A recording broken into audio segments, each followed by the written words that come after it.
This is the sound of a garbage truck in Taipei, a subway in Seoul, 3:30 in Santiago, Auckland, Singapore, Copenhagen, Los Angeles, Sydney, London, Nairobi, Venice, Shenzhen, Kuwait City, Mumbai, and Songdo. That's in South Korea. Awfully quiet. I ended up here because I was looking for the city of tomorrow. Songdo is the largest private real estate development in history. It's a master-planned and entirely state-of-the-art smart city. While Songdo doesn't look like that future, some believe it's the future we need. It's only impossible until someone does it. It's also where they shot Oppan Gangnam Style. Just 25 years ago, Psy would have been dancing on this. Here are some other cities built on water. There is a race to build a functioning, workable city and to replicate that model all over the world. China alone would require 500 Songdos to sustain their growing population. So how do we get here with an entire industry racing to build smart cities from scratch? Technology is the answer, but what is the question? Good question, Carlo. Are we just building cities of the future so we can have cities of the future? Let's take a step back. When cinema was born, only 14% of the world's population lived in cities. Right now, we're at 54%, and this is where we're headed. Cities today are growing at a pace that none of us have ever understood. Now, that's a huge deal when you think about it, because the resources that built the megacities of the 20th century aren't sustainable today. We do damage to nature, and we do less damage to nature when we occupy less of it. We're not going to make our planet grow and thrive by continuing to sprawl out. They're basically saying that when density is done right, it's the best, if not the only, solution to our growing climate crisis. So is future urbanization going to be a good thing or a bad thing? If you care about people, this is the defining question of our time. The Nantucket Project asked me to explore that question, because that's what they do, explore. So I read books, talked to experts, traveled around the world, asked the internet for help, and got responses from people in all these cities. This is Lucas, we met on YouTube. They'd show me around, and when I couldn't visit in person, they'd send me footage. The best thing about cities and the internet is they connect people. So this movie's about exploring what an even more connected urban future could look like.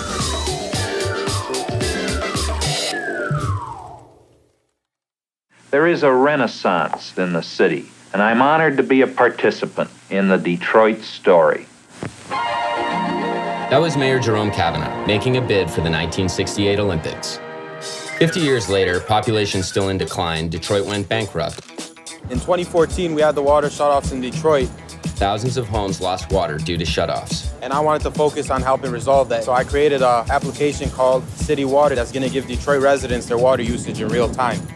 That might sound boring compared to a drone delivering your pizza, but let's remember that cities only reached their full potential when they became healthier places to live. At the start of the 20th century, America's cities were spending as much on water as the federal government was spending on everything except for the post office and the army. We've come a long way to an exciting era. This is Abbas. He saw my video announcing the project and wanted to make sure his city made the cut. I was born here, and I'm really passionate about bringing the city back to the point it was. We're no Silicon Valley, but we're trying to become a city that brings tools and brings solutions and brings jobs back. Detroit is his company's first client. That means they're using data to prevent this kind of thing. What the citizens say, I don't need to have a smart city, but whatever new innovation it comes, if it helps me, I'm gonna embrace it. And it's really encouraging just the fact that the city's willing to do a project like this. And we're hoping to launch that in January of 2017 and take that to other cities across the country. Because cities inherently just don't compete with each other, there's a huge opportunity to collaborate with other cities. We could take the best practices in sustainable urbanization and spread them around the world as quickly as possible. That is the promise of the 21st century of urbanization. It's easy to imagine adopting Abbas's app in Santiago.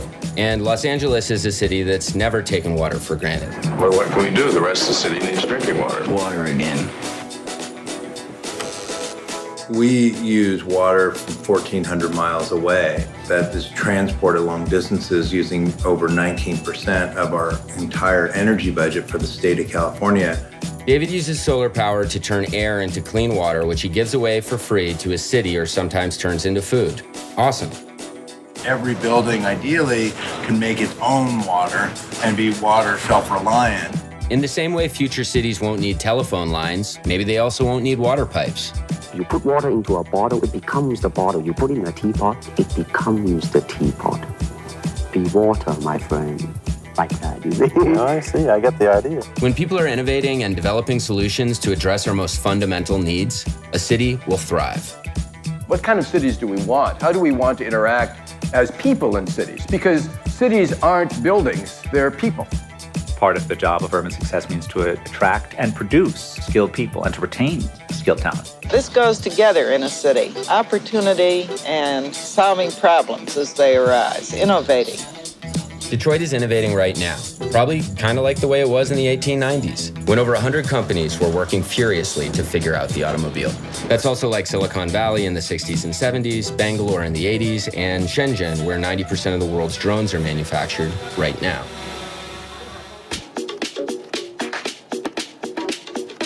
There's at least 26% of the technology from Silicon Valley actually come from Shenzhen. Cities are more complicated than the headlines they make on the other side of the world.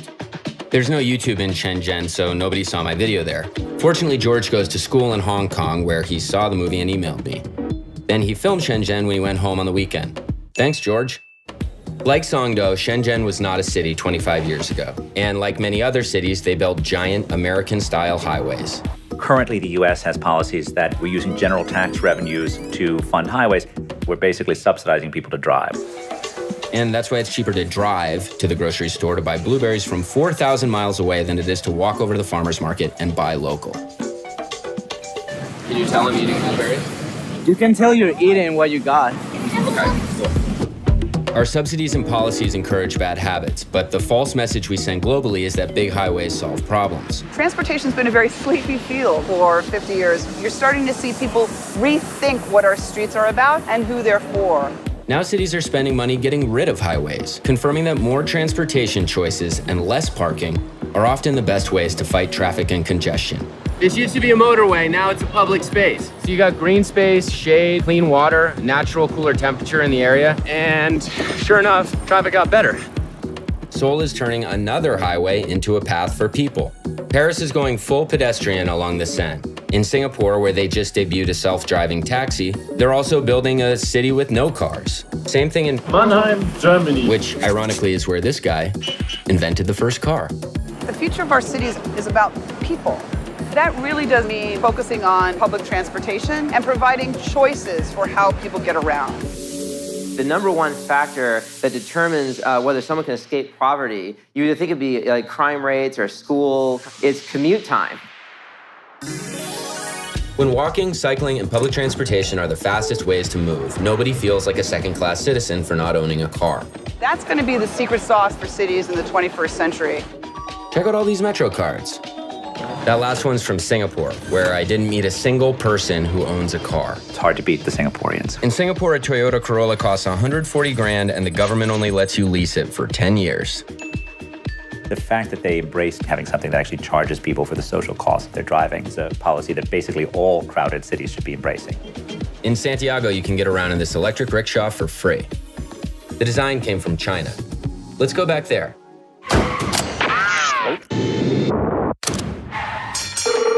Hi, Oscar. I actually never went to Shenzhen. Nice meeting you over the internet. George and Nina shot the interview, and I tuned in on Skype. Remember those giant American-style highways? That's what Shenzhen had in mind when they hired Vicky. We proposed to them a very different idea. Instead of increasing the highway, we reduce it. And then we prepared for a city where people can actually use more high-speed self-driving car. People can actually use drones to deliver daily grocery. Hiding cars in tunnels points towards a city made for people. Maybe we could try this in Los Angeles. Considering how quickly China went from this to that, and from that to this, it's not surprising this project is happening in Shenzhen. The excitement of a happening place which attracts people, you have to have a degree of openness and not too much regulation. Shenzhen spends more time making things than hiring patent lawyers to protect them. In the West, it's called theft. Out here, it's called sharing. And if you want to know more about that, you should watch my friend Jim's documentary. The point is, it's exciting to live in a city where people are making things. That's why I moved to New York, because I was drawn to all these people who were doing more with less.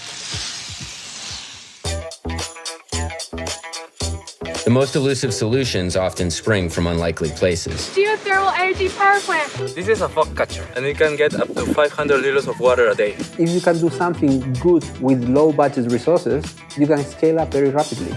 sometimes those solutions can end up shaping a city's identity. In Lagos, which is where this music is from, by the way, they call it kanju. The word literally means like hustling. Trying to reimagine these challenges in Africa as opportunities to innovate is the spirit of kanju. Flooding is an issue in Makoko, so they built a school that floats by using cheap and available materials. This woman turns discarded plastic into bricks in Karachi. In Nairobi, nobody uses credit cards or cash, all you need is a phone. In Manila, they turn water bottles into solar light bulbs. And the people of India have always made more out of less.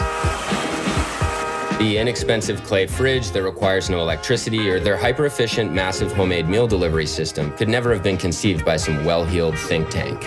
Dr. Joachim has lived in the slums for 50 years, built 1 million houses and toilets, been nominated for a Nobel Peace Prize, and brought his organization, Slum Dwellers International, to 43 different countries.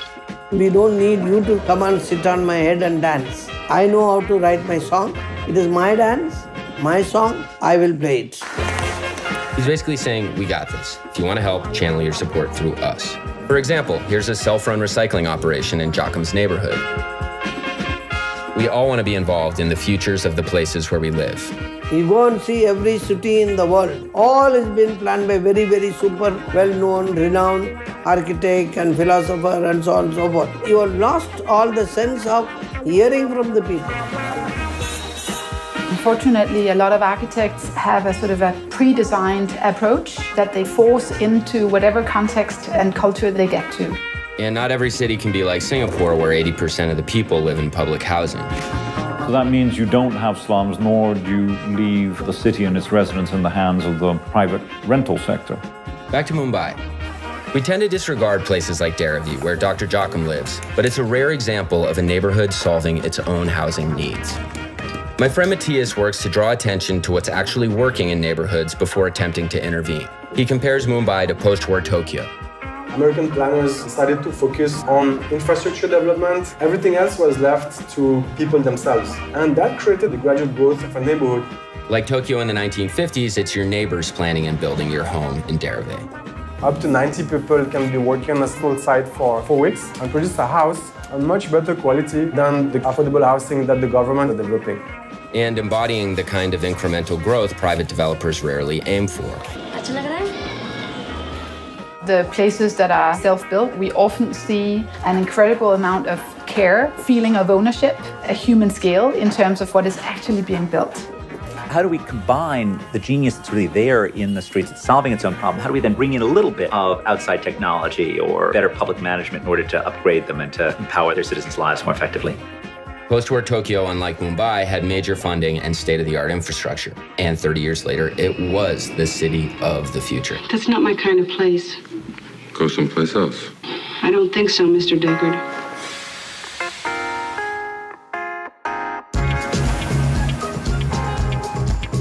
Around the same time that Tokyo was booming, Copenhagen was struggling.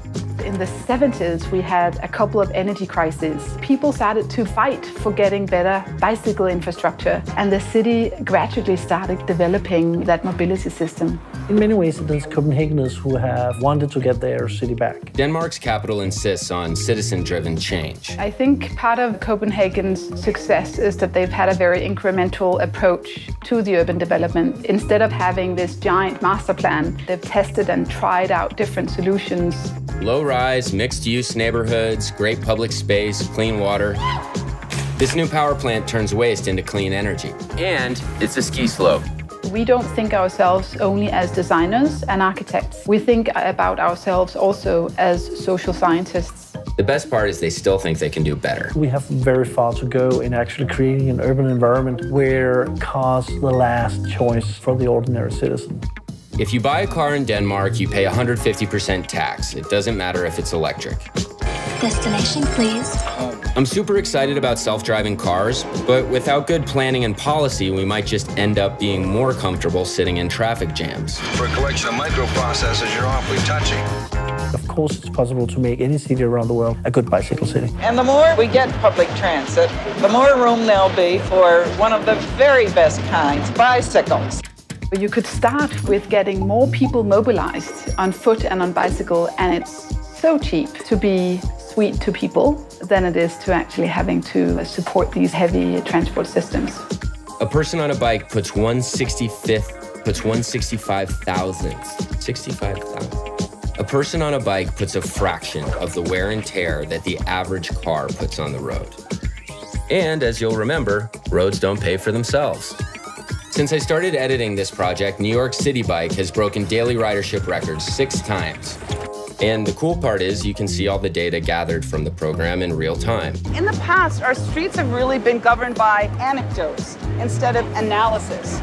And so we brought very focused, data-driven approaches to analyze the impacts of our projects. And so really seeing how we can take technology and not kind of replace what we're able to do, but kind of enhance our ability to interact with our environment. Well, then what do you want to do? I don't know, something. Wow. Some think that technology is going to make us more physically isolated. People will stop moving around. Right. They just won't need to. You basically connect your brain to the internet and you turn off your senses, and the senses come from the internet. And so you can feel this exact setting. Why would you get in a car? Why would you get on a plane? I just couldn't imagine that, and the whole point of this video was to go to real places and connect with real people, mostly in person. I also made this video with these people and for these people. It's kind of like a city. Thinking hard about who we're making them for and who we're changing them with is always a good starting point. Super tired. Okay, I'm exhausted. I'm sure you're exhausted. And I barely scratched the surface, but that's what I got. Bye-bye, Copenhageners. Bye, Singaporeans. Bye, Songdonians. Bye, Mumbaiakers. I'm gonna leave you with this quote from the great Jane Jacobs. Lowly, unpurposeful, and random as they may appear, sidewalk contacts are the small change from which a city's wealth of public life may grow. Cities remind us how much we benefit from and actually desire to share physical space with other people. But that doesn't mean one city can't learn from another. And the speed at which we're sharing what we're learning, the speed at which I connected with an army of filmmakers all over the world to make this video, was the most encouraging part of the experience. And while every city was exciting, it was the people in every city that made me optimistic for the future.